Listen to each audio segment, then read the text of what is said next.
नमस्कार। स्वागत है आप सभी का एक बार फिर से हरदा डिग्री कॉलेज हरदा द्वारा चलाई जा रही ऑनलाइन स्पेशल क्लासेस में।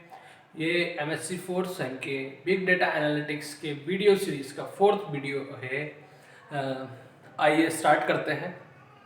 इस वीडियो में हम लोग देखेंगे life cycle of big data analytics. जो बिग डेटा एनालिटिक्स होता है उसकी पूरी लाइफ साइकिल के बारे में हम यहाँ देखेंगे। कहाँ से स्टार्टिंग होती है उसकी वर्किंग की, और कौन कौन से स्टेप्स होते हैं, और फाइनली हम रिजल्ट तक किस तरह से पहुँचते हैं। यह सारी चीज़ें हम इस वीडियो में देखने जा रहे हैं। आइए देखते हैं। सबसे पहला पॉइंट है business case evaluation. Business case evaluation के अंदर हम ये पता लगाने की कोशिश करते हैं कि अगर हम किसी चीज का एनालिसिस कर रहे हैं तो क्यों कर रहे हैं, है ना। क्या जरूरत है हमको एनालिसिस करने की, कारण ढूंढने की हम कोशिश करेंगे यहाँ पे। और यदि हम एनालिसिस करते हैं तो हमारे गोल्स क्या होंगे, हम क्या अचीव करने की कोशिश करेंगे। यही सारी चीजें हम इस पॉइंट में या इस स्तर पर तय करते हैं, सोचते हैं। यह सब करने के बाद अगर हम डिसाइड कर लेते हैं कि हाँ हमको एनालिसिस करना है, आगे बढ़ना है, तो नेक्स्ट स्टेप होती है आइडेंटिफिकेशन ऑफ डेटा। देखिए, एनालिसिस करने के लिए आपको डेटा की जरूरत होगी, है ना। तो कौन कौन से डेटा सोर्सेस होंगे, आपको डेटा कहाँ से प्राप्त होगा, यह सारी चीजें आपको आइडेंटिफाई करना पड़ेगा। हो सकता है अगर आप एनालिसिस किसी ऑर्गेनाइजेशन के लिए कर रहे हैं तो जो डेटा है वो ऑर्गेनाइजेशन के अंदर का हो। कई बार हो सकता है कि हमको एनालिसिस करने के लिए बाहर के डेटा की जरूरत पड़े। तो चाहे इंटरनल डेटा सोर्स हो या एक्सटर्नल डेटा सोर्स हो, हमको पहले आइडेंटिफाई करना पड़ेगा कि हमारे डेटा सोर्सेस क्या क्या हैं जिनसे हम डेटा लेंगे एनालिसिस के लिए। इसके बाद तीसरी स्टेप होती है डेटा फिल्टरिंग। देखिए, हमने सेकंड स्टेप में डेटा सोर्सेस आइडेंटिफाई किए और उन लोगों से डेटा को कलेक्ट करने का काम किया। बहुत सारी एप्लीकेशंस और टूल्स का हम यूज करेंगे डेटा को कलेक्ट करने के लिए। एक बार जब हमारा डेटा पूरी तरह से कलेक्ट हो जाता है, अगला काम होता है डेटा को फिल्टर करना। डेटा को फिल्टर करने का मतलब यह है कि बहुत सारी जानकारियां ऐसी रहेंगी जो हमारे काम की नहीं होंगी उसमें से। तो डेटा को फिल्टर करके, माइन करके उसमें से हम मीनिंगफुल डेटा निकालने की कोशिश करेंगे इस स्टेप में। ठीक है। अब डेटा हमने फिल्टर कर लिया। अब डेटा फिल्टर करने के बाद जो हमारे काम का डेटा है वही हमारे पास है। नेक्स्ट स्टेप होती है डेटा एक्सट्रैक्शन। देखिए, यहाँ पर हम कई सारे टूल्स का यूज करने वाले हैं, कई सारे सॉफ्टवेयर्स का यूज करने वाले हैं। तो हमारा जो डेटा है वो उन सॉफ्टवेयर्स या उन टूल्स का के कंपेटिबल है कि नहीं, है ना। हमारा जो डेटा है वो किस फॉर्म में है, वो कंपेटिबल होगा या नहीं होगा एप्लीकेशन को। तो हमको अभी पता लगाना है इस स्टेप में कि हमारा डेटा कंपेटिबल है कि नहीं। और अगर डेटा कंपेटिबल है तो ठीक है, और नहीं है तो हमको डेटा को हमारे एप्लीकेशंस के हिसाब से कंपेटिबल बनाना पड़ेगा। ठीक है। कई बार हम देखते हैं, छोटा सा एग्जांपल लेते हैं कि अगर हम कोई से भी एप्लीकेशन पे काम करते हैं और उसमें हमने कोई फाइल बनाई है और किसी दूसरे सिस्टम पे अगर उसका अपडेटेड वर्जन है तो वो फाइल उस पर नहीं खुलेगी, है ना। क्योंकि वो जो दूसरा सिस्टम है उस पर उसका अपडेटेड वर्जन है, फाइल जो है वो कंपेटिबल नहीं होती है। तो हमको यहाँ यही पता करना है कि हमारा जो डेटा है, वो जो टूल्स यूज हो रहे हैं उनका कंपेटिबल है कि नहीं, और अगर नहीं है तो हम उन्हें कंपेटिबल बनाएंगे। अगला पॉइंट है डेटा एग्रीगेशन का। डेटा एग्रीगेशन में हम सेम फील्ड्स की जो डेटा है उसको एग्रीगेट करते हैं। देखिए, हम अलग अलग डेटा सोर्सेस से डेटा कलेक्ट कर रहे हैं। हो सकता है कि एक ही चीज हो लेकिन वो अलग अलग नाम से दो डेटा सोर्सेस से ली गई है, तो हमको उनको एक करना है। फॉर एग्जाम्पल, मान लीजिए मैंने दो डेटा सोर्सेस से किसी एम्प्लॉय के नाम को कलेक्ट किया, नाम और सरनेम। हो सकता है एक डेटा सोर्स में सरनेम वर्ड यूज हुआ हो और एक में लास्ट नेम यूज हुआ हो, दोनों है तो एक ही चीज, लेकिन एक डेटा सोर्स में सरनेम से उसको एंटर किया गया है और एक डेटा सोर्स में लास्ट नेम से एंटर किया गया है। तो हमको इस तरह की चीजें, इस तरह की फील्ड्स को हमको एक सिंगल फील्ड में एग्रीगेट करना पड़ेगा। जब डेटा एग्रीगेशन हो जाएगा, हमारा फाइनली डेटा तैयार हो जाएगा एनालिसिस के लिए, तो अगला काम होता है डेटा एनालिसिस का। इसमें हम कई सारे मैथमेटिकल और स्टैटिस्टिकल टूल्स का यूज करेंगे डेटा को एनालिसिस करने के लिए।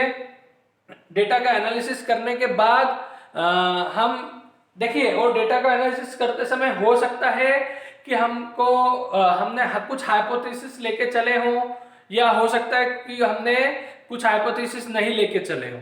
ठीक है, दो टाइप से एनालिसिस हो सकती है।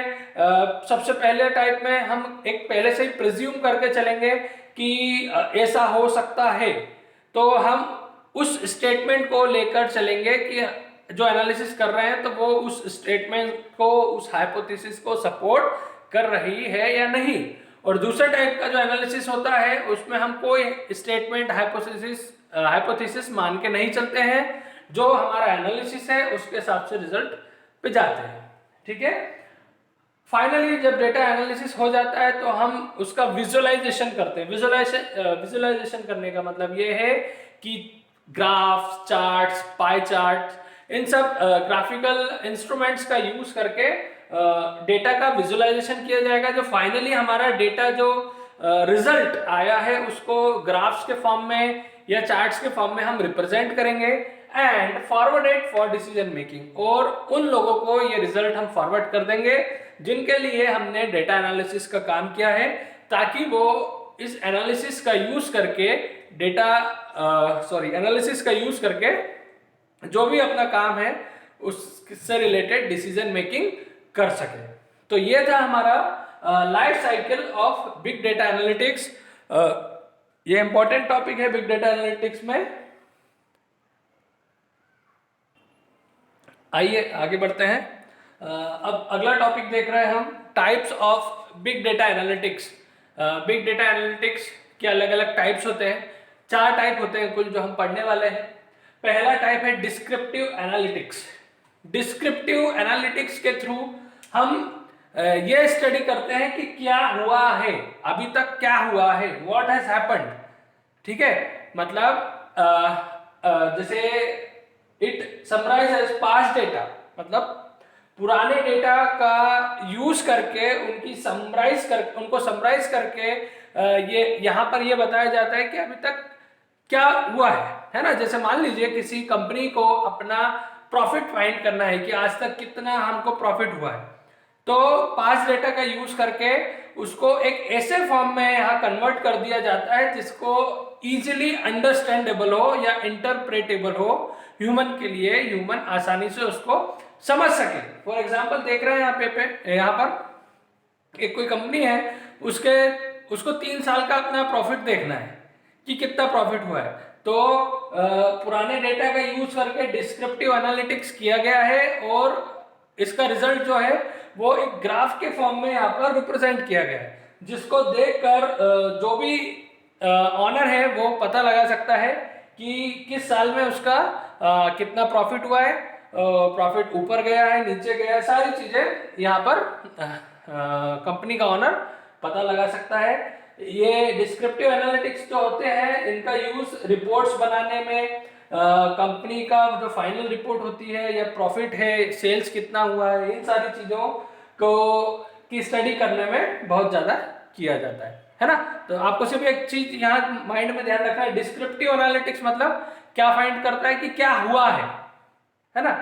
अब दूसरा एनालिटिक्स होता है हमारा डायग्नोस्टिक एनालिटिक्स। ये पता लगाता है क्यों हुआ है ना। डिस्क्रिप्टिव ने क्या पता लगाया है, क्या हुआ है और उसका कारण क्या है, ये कौन पता लगाएगा, डायग्नोस्टिक एनालिटिक्स। ठीक है, व्हाई डिड इट हैपन, क्यों हुआ है।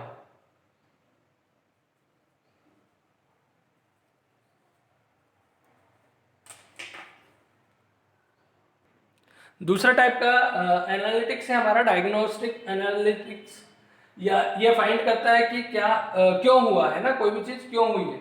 It finds cause of a problem, कोई भी अगर प्रॉब्लम हुई है तो क्यों हुई है, ठीक है, ये उसको फाइंड करता है। यहाँ पर कई सारी टेक्निक्स का यूज किया जाता है, जैसे ड्रिल डाउन नाम की टेक्निक है, डेटा माइनिंग है, डेटा रिकवरी है, ये ऐसी और भी सारी टेक्निक्स का यूज किया जाता है कारण फाइंड करने के लिए कि कोई भी प्रॉब्लम हुई है तो वो क्यों हुई है, ठीक है। ऑर्गेनाइजेशंस इसका यूज करते हैं, अगर कोई भी प्रॉब्लम होती है ऑर्गेनाइजेशन में, सेल्स कम होती है या लॉस में अगर कोई कंपनी जा रही है, तो उसका कारण जानने के लिए डीपली स्टडी के लिए डायग्नोस्टिक एनालिटिक्स का यूज किया जाता है।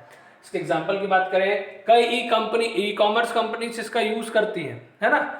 जैसे मान लीजिए कई ई कॉमर्स कंपनीज के ऑनर्स को ये देखने में आ रहा है कि उनके सेल्स जो है वो कम हो रहे हैं, है ना। कई यूजर्स विजिट तो करते हैं उनकी साइट को, लेकिन खरीदने की जगह कार्ट में रख देते हैं, है ना। जैसे अपन अमेजोन देखते हैं या और भी ऐसी साइट्स देखते हैं जिसमें कार्ट होता है, CART। हमको जो भी चीज खरीदना होता है हम कार्ट में रख देते हैं और फिर बाद में इकट्ठा उसको जब भी चाहे फ्यूचर में हम खरीद सकते हैं। तो कई लोग ऐसे होते हैं जो अपना प्रोडक्ट को कार्ट में ही रखते हैं, कभी खरीदते नहीं है। तो उसका कारण क्या है? पेमेंट सिस्टम की प्रॉब्लम है, या बहुत सारी प्रॉब्लम्स होती हैं, डिलीवरी चार्जेस ज़्यादा लग रहे हैं, क्या कारण है, ये सारी चीज़ों को भी हाईलाइट करके कारण हम जान सकते हैं डायग्नोस्टिक एनालिटिक्स की सहायता से। अब इसके बाद तीसरा एनालिटिक्स देखेंगे। अब तीसरा टाइप है हमारा प्रिडिक्टिव एनालिटिक्स। प्रिडिक्टिव एनालिटिक्स क्या स्टडी करता है? व्हाट विल हैपन, क्या होगा, है ना। ये पुराना जो डेटा है और प्रेजेंट का डेटा जो है उसका यूज करके प्रिडिक्शन देता है कि अभी ये है तो ये होगा, आगे जाके ऐसा होगा। मतलब पूरी तरह से ये प्रोबेबिलिटी पर डिपेंड करता है। अभी ऐसा है तो संभावना है कि आगे वाले समय में ऐसा होगा, है ना। It looks into past and present data, है ना, टू प्रिडिक्ट फ्यूचर। पास्ट पुराने और प्रेजेंट मतलब अभी के डेटा को ये देखता है टू प्रिडिक्ट फ्यूचर, मतलब आगे फ्यूचर में क्या होगा। इट वर्क्स ऑन प्रोबेबिलिटी, पूरी तरह से संभावना पे काम करता है। और रिजल्ट किस तरह से लेता है? तो आर्टिफिशियल इंटेलिजेंस, मशीन लर्निंग, इन सब सब्जेक्ट्स का यूज किया जाता है करेंट डेटा का यूज करके फ्यूचर को प्रिडिक्ट करना, ठीक है। ये क्या और ये किस तरह से रिजल्ट निकालता है? ये करंट ट्रेंड्स को देखता है, वर्तमान में क्या चल रहा है, मार्केट में क्या चल रहा है, कस्टमर्स को क्या पसंद आ रहा है, ये सारी चीजों की स्टडी करता है और फिर इस हिसाब से आगे आने वाले समय में क्या होगा इसको प्रिडिक्ट करता है। देखिए इसके एग्जांपल में पेपल नाम की कंपनी का नाम आपने सुना होगा। ये one of the biggest online payment processing company है ना। आप जब भी कोई ऑनलाइन पेमेंट करते होंगे तो पेपल देखते होंगे कहीं ना कहीं। पेपल ने क्या करा है, देखिए पूरे ऑनलाइन पेमेंट को प्रोसेस करने का ये काम करता है, तो बहुत सेंसिटिव है इसकी वर्किंग, है ना। कहीं से भी अगर लूप हो जाए तो कई तरह से इसको नुकसान पहुंचाया जा सकता है। पूरा पैसे का ट्रांजैक्शन हो रहा है ऑनलाइन, तो अगर कहीं भी गड़बड़ी हो जाए तो बहुत नुकसान हो सकता है कंपनी को भी और उससे जुड़े यूजर्स को भी। तो ये पहले से ही प्रिडिक्ट करता है। देखिए अभी अगर सिस्टम स्ट्रांग है इसका मतलब उसमें चोरी नहीं होगी, तो ये मान के वो बैठ नहीं सकते। वो पूरा स्टडी करते हैं कि चोर किस तरह से चोरी कर सकता है और कहां से चोरी कर सकता है ना, ताकि अपने सिस्टम को और ज्यादा से ज्यादा स्ट्रांग बना सके। मतलब एट करेंटली अगर सिस्टम सिक्योर है इसका मतलब ये नहीं कि आगे आने वाले समय में और कहीं से चोरी नहीं होगी। तो वो प्रिडिक्टिव एनालिटिक्स का यूज करके और प्रिडिक्शन करते हैं कि और कहां से डेटा की चोरी या पैसे की चोरी या कोई भी प्रकार का नुकसान उसको कहां से पहुंचाया जा सकता है, ताकि पहले पता लगे तो उसको पहले से ही सुधार ले, ठीक है। अगला एनालिटिक्स होता है हमारा प्रिस्क्रिप्टिव एनालिटिक्स। प्रिस्क्रिप्टिव एनालिटिक्स किसी भी चीज का सॉल्यूशन बताता है। What is solution? हल क्या है किसी भी चीज, कोई भी प्रॉब्लम है तो उसका सॉल्यूशन क्या होगा ये प्रिडिक्टिव एनालिटिक्स हमको बताता है। किस तरह से बताता है? वो करेंटली वर्किंग प्रॉब्लम पे काम करता है, ठीक है, सॉल्यूशन बताता है, और यहाँ डिस्क्रिप्टिव और प्रिडिक्टिव दोनों मेथड यूज होते हैं। और किस तरह से बताता है? तो वो आर्टिफिशियल इंटेलिजेंस और मशीन लर्निंग कंसेप्ट्स का यूज करता है। देखिए इसके एग्जांपल में हम शुरू से एक एयरलाइन टिकटिंग सिस्टम की बात कर रहे हैं, है ना। अगर देखिए अगर एक एयरलाइन है और उसके अलग अलग जगह अलग अलग यूजर्स हैं, ठीक है, जो टिकट्स लेते हैं उससे, तो हो सकता है कि अगर वो टिकट का रेट एक जैसा रखे, ठीक है, ऐसी जगह में जहां ट्रैफिक कम है और ऐसी जगह में जहां ट्रैफिक ज़्यादा है, ऐसी जगह में जहां ऑयल का कॉस्ट कम है या ऑयल का कॉस्ट ज़्यादा है, या और भी सारे फैक्टर्स हैं। अगर सब जगह एक ही हिसाब से वो टिकट रखेगा तो उसका नुकसान होगा, है ना। जहां लोग ज़्यादा जाते हैं वहां भी अगर एक ही जैसी टिकट है, महंगी टिकट, और जहां लोग कम जाते हैं वहां भी अगर वो महंगी टिकट रखेगा तो वो नुकसान होगा कहीं ना कहीं। तो उसके लिए प्रेस्क्रिप्टिव एनालिटिक्स का यूज करके उन्होंने कुछ ऐसी एल्गोरिथम्स बनाई है जो ह्यूमन काम नहीं करता। वो एल्गोरिथम ही डिसाइड कर लेती है अलग अलग फैक्टर्स के अकॉर्डिंग कि कहाँ पे किस जगह पर कॉस्ट टिकट की क्या होना चाहिए। अगर ऑयल का फेयर कम है तो टिकट सस्ती होनी चाहिए, ऑयल का फेयर ज़्यादा है तो टिकट थोड़ी सी महंगी होनी चाहिए, या कोई ऐसा डेस्टिनेशन है जहाँ पे लोग ज़्यादा जाते हैं तो टिकट का फेयर ज़्यादा होना चाहिए, कम लोग जाते हैं तो टिकट का फेयर कम होना चाहिए। इस हिसाब से वो एल्गोरिथम स्वयं अपने आप डिसाइड कर लेती है कि सॉल्यूशन क्या होगा, है ना। फैक्टर्स के अकॉर्डिंग सॉल्यूशन क्या होगा, टिकट का फेयर क्या होगा, वो खुद ही डिसाइड कर लेती है, ठीक है। तो ये होगा हमारे types of big data analytics. इसी के साथ ये वाला वीडियो हम यहीं खत्म करते हैं, और आने वाले टाइम में मैं जल्दी आपको और वीडियो प्रेजेंट करूंगा आपके सामने। होप करता हूँ आपको वीडियो पसंद आया होगा। लाइक कर दो वीडियो को अगर पसंद आया हो तो, और कोई भी डाउट हो तो जरूर कमेंट करो, और चैनल को सब्सक्राइब करो। नमस्कार।